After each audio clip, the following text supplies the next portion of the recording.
The first orbital platform died without transmitting a distress signal. Its sensors went dark mid-scan, its telemetry froze mid-packet, and then it was gone. Not destroyed in a spectacle of flame, but erased, as if reality had simply decided the structure was no longer necessary. 12 seconds later, Earth's night sky filled with lights that weren't meteors. Across the planet, people paused mid-step. Drivers slowed. Astronomers leaned forward. Children pointed. The stars were moving, too deliberately, too evenly spaced, descending in precise vectors that ignored atmosphere and gravity alike. In deep space, the Galactic Council observed in silence. The Council Assembly was a structure built to intimidate even its own members, concentric rings of floating platforms surrounding a hollow core of lightless vacuum, each tier reserved for species deemed worthy of proximity to power. The highest ring, cold, immobile, belonged to the Arbiters. High Arbiter Korvath did not rise from his seat. "Commence observation," he said, his voice resonating through the chamber via harmonic translators tuned to dozens of physiologies. "This corrective strike will conclude in 3 minutes." No one questioned him. Earth was not a council world. It was a data entry, an outlier civilization catalogued centuries earlier and quietly written off. No faster-than-light capability. No unified planetary defense.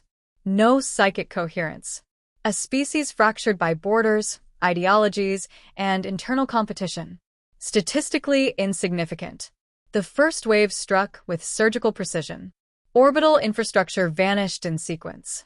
Communications satellites blinked out as if swatted from existence.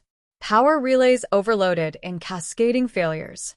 Above major population centers, defense arrays that had taken decades to assemble were reduced to drifting debris before they could even rotate into firing position. On Earth, the sky screamed. Not audibly, but in the way pressure changes before a storm, in the way animals panicked before humans understood why. Emergency alerts flared across devices, only to die mid-message as networks collapsed faster than protocols could adapt. In Colorado Springs, buried beneath layers of reinforced stone and redundant shielding, the Earth Defense Command's primary operations center lost its global feed in under 9 seconds. "Satellite grid is gone," someone shouted. "Which grid?" Another voice snapped. "All of them." Elias Ward stood behind the second row of consoles, hands folded behind his back, eyes fixed on a wall of screens that now displayed more static than data. He did not shout. He did not move. He watched. At 41, Elias had the unremarkable look of someone easily overlooked, short-cropped hair graying at the temples, a face shaped by sleepless nights rather than hardship. He wasn't military. He wasn't command. His badge read Strategic Systems Analyst, a civilian title that meant he was paid to notice patterns others were too busy reacting to see. "Sir, we've lost contact with everyone," the operations director finished flatly. "I know." A junior officer turned toward Elias. "Ward, you seeing anything on your end?" Elias tilted his head slightly, as if listening to something just out of range. "I'm seeing absence," he said. "That's not helpful." "It is," Elias replied calmly, "if you stop assuming chaos." Another impact rippled through the bunker. Not direct, but close enough to make the lights flicker. Somewhere above them, something very expensive and very human had just ceased to exist. On the Council's observation tier, Arbiter Korvath watched the planetary data scroll with detached satisfaction. "Minimal resistance," he noted. As predicted. A counselor from the Threxian Combine shifted uneasily. "There is no surrender signal." Korvath's mandibles flexed in what passed for a smile. "They require time to process existential threat. Their species exhibits delayed collective response under overwhelming force." Another counselor leaned forward. "Should we not demand compliance explicitly?" "No," Korvath said. "Fear must mature organically." Back on Earth, fear did not mature. It fractured. Without central coordination, regional systems defaulted to autonomy. Local grids severed themselves to prevent overload. Civilian satellites rerouted into independent meshes. AI traffic controllers, designed for efficiency, not warfare, began making decisions no human had authorized but none could override. Elias watched the fragments align. "They're targeting symbols," he said quietly. The operations director turned. "Explain." "Capitals. Major hubs. Orbital icons. They're hitting what looks important, not what functions critically." Elias stepped forward, pulling raw telemetry onto a surviving screen. "They're avoiding redundancy clusters. They don't understand how messy our systems are." A beat of silence. "You're saying this is a mistake?" someone asked. "I'm saying," Elias replied, "they think this is enough." Another impact, this one closer. Dust drifted from the ceiling. On the council floor, the 3-minute mark approached. Korvatha's confidence faltered, not visibly but measurably. Data feeds showed anomalies. Power fluctuation stabilizing where collapse was expected. Signal noise increasing, not decreasing. "Clarify," he ordered. An aide hesitated. "Human networks are reconfiguring, arbiter. Without central command." Korvatha's eyes narrowed. "That is inefficient." "Yes," the aide said, "but unpredictable." On Earth, Elias allowed himself one slow breath. "They didn't kill us," he said to no one in particular. They rang the doorbell.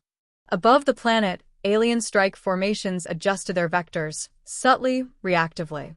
And for the first time since the attack began, the Galactic Council stopped watching a dying world and started watching one that was thinking. The second wave did not arrive with the confidence of the first. It arrived with questions.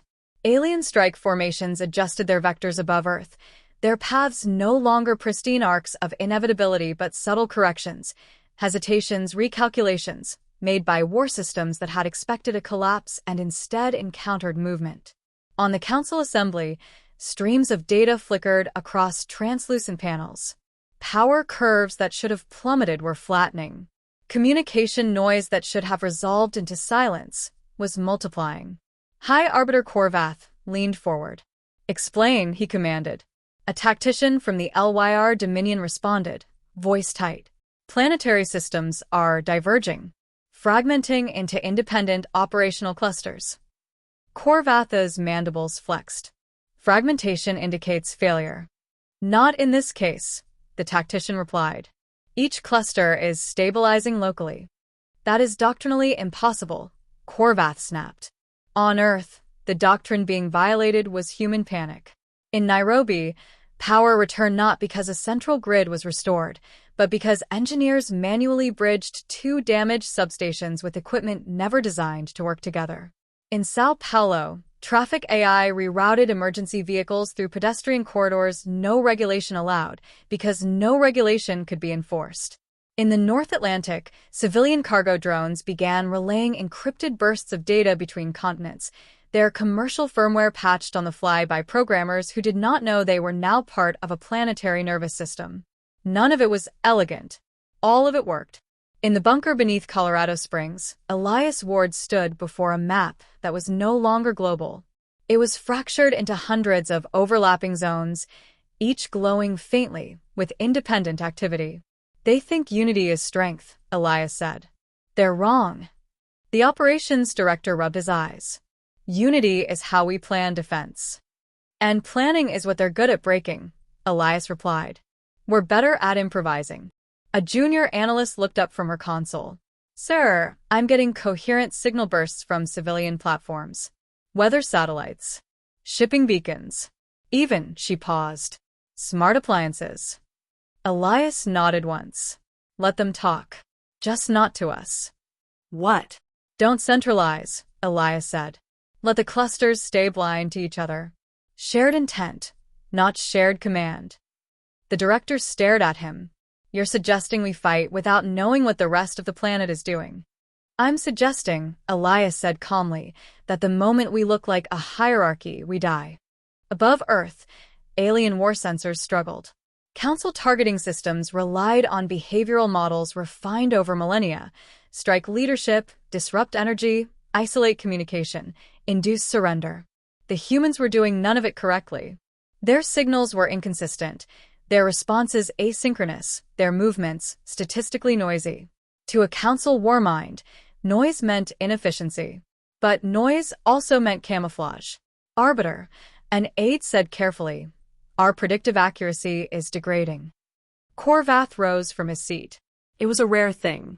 The chamber stilled as his towering form extended to its full height. "Humans are emotional," he said. "Emotion degrades decision-making." "Yes," the aide replied.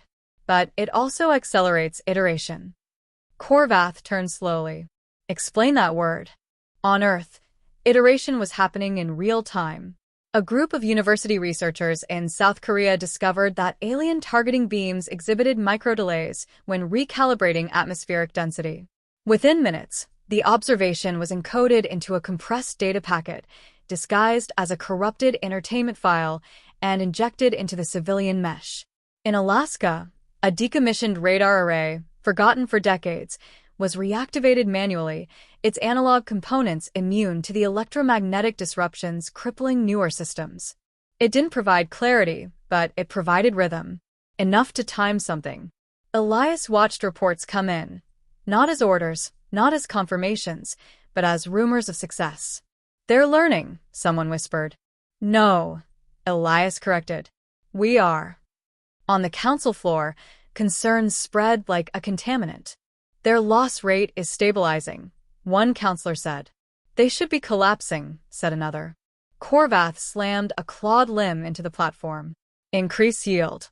Target redundancy zones." A pause. "Arbiter," the tactician said slowly. "We do not know where those are." Silence followed. The council had never fought a species that designed its systems to fail gracefully. Humans had learned, through centuries of disaster, war, and incompetence, that perfection was fragile. So they built layers, workarounds, hacks, backup plans no one documented properly. Now, those inefficiencies were alive. In the bunker, alarms blared, not warnings but notifications. Elias leaned closer to a screen displaying alien weapon signatures. Patterns emerged, not of firepower, but of behavior. Reaction times. Correction loops. The way their systems hesitated when confronted with too many variables. "They're optimizing," Elias murmured. "Which means they're vulnerable." The director frowned. "To what?" "To surprise," Elias said. "But not yet." Above Earth, the second wave concluded with less certainty than the first. Infrastructure still burned. Casualties still mounted. Humanity was bleeding, but it was bleeding sideways, dispersing the impact instead of absorbing it. On the council assembly, Korvath stared at a new classification flashing beside Earth's data profile. Status: non-compliant. "That designation is premature," he growled. "Perhaps," said a counselor softly. "But they are not freezing." Korvath turned away, mandibles tight. "Prepare escalation." Back on Earth, Elias allowed himself a rare, grim smile. "They think we're resisting," he said. "We're not." The operations director looked at him sharply. "Then what are we doing?" Elias tapped the screen, highlighting alien correction algorithms. "We're watching them flinch." Above the planet, alien formations shifted again, less confident, more reactive. And for the first time since the attack began, the Galactic Council faced an unfamiliar sensation. Not fear, but uncertainty.